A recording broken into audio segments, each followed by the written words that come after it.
Il parle d'ingérence, d'acceptation d'ingérence. Y a-t-il pire acceptation d'ingérence, avec un aveu à l'appui, que de dire devant le monde entier qu'on est général, qu'on est président d'un pays, qu'on doit respecter la Constitution, mais un constitutionnaliste dont on ne se souvient même pas du nom a obligé le général 4 étoiles qu'on est de changer la Constitution de son pays, qu'on a juré devant Dieu, devant les hommes, et sur l'honneur de respecter.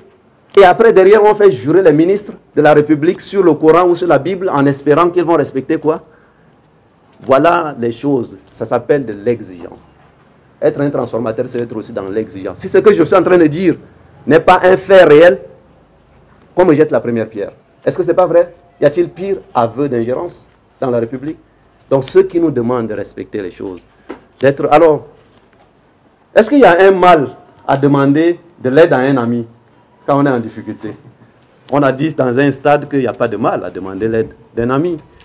Il n'y a pas un mal à demander l'aide à un ami pour avoir un avion, tiens, qui va repérer les rebelles qui sont en train de foncer sur N'Djamena. Il n'y a pas un mal à demander à un ami de vous donner sa capitale pour aller organiser un forum pour demander à ses investisseurs de venir investir dans un pays qu'on dit libre, ouvert, démocratique, où les gens peuvent exprimer leur opinion. Tiens, d'ailleurs, la promesse, je l'ai faite il y a 30 ans. Sans or, sans argent, sans gaz, sans électricité, sans éducation, sans médicaments, mais la liberté. Y a-t-il un mal de demander secours à des amis? De leur demander même un peu d'argent pour payer les salaires des fonctionnaires quand on est en difficulté. Tiens. Parce qu'on n'a pas bien géré son argent du pétrole. Y a-t-il même mal à cela? Y a-t-il un mal d'ailleurs d'aller souvent se soigner chez son ami quand on est malade? Parce qu'on a peine de mettre pas soigner les ministres et les présidents chez eux. Y a-t-il un mal à cela? Non, il n'y a pas de mal. Alors, s'il n'y a pas de mal à cela, y a-t-il mal qu'un ami pareil, j'allais dire des amis pareils, puissent se rappeler, parce qu'ils sont des amis, rappeler à l'ami que nous sommes, que respectez ce que vous avez promis.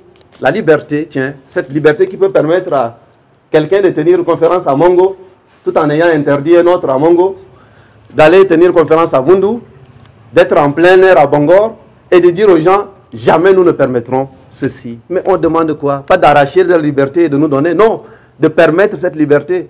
Mais qui va nous permettre demain d'aller à Mongo, d'aller à Amdiaras, d'aller à Mundu, d'aller à Bangor, et simplement dire aux Tchadiens les idées que nous avons et demander aux Tchadiens de choisir. Y a-t-il un mal à cela qu'un ami nous le rappelle? Y a-t-il un mal de dire, même si vous n'êtes pas d'accord, la presse qui est là, certains sont d'accord, d'autres ne sont pas d'accord avec telle ou telle idée. Ça s'appelle la liberté. Y a-t-il un mal de dire, ne permettez pas seulement aux associations qui veulent brûler le drapeau d'un autre pays d'être autorisées à aller manifester. Ne permettez pas seulement à ceux qui veulent applaudir une partie des Tchadiens ou des idées d'un Tchadien d'être autorisés, mais permettez à tout le monde. Ça s'appelle quoi? La promesse démocratique qui a été faite, cette fois-ci sans une injonction, j'espère, extérieure, il y a 30 ans. Alors, est-ce qu'il y a-t-il un mal à cela?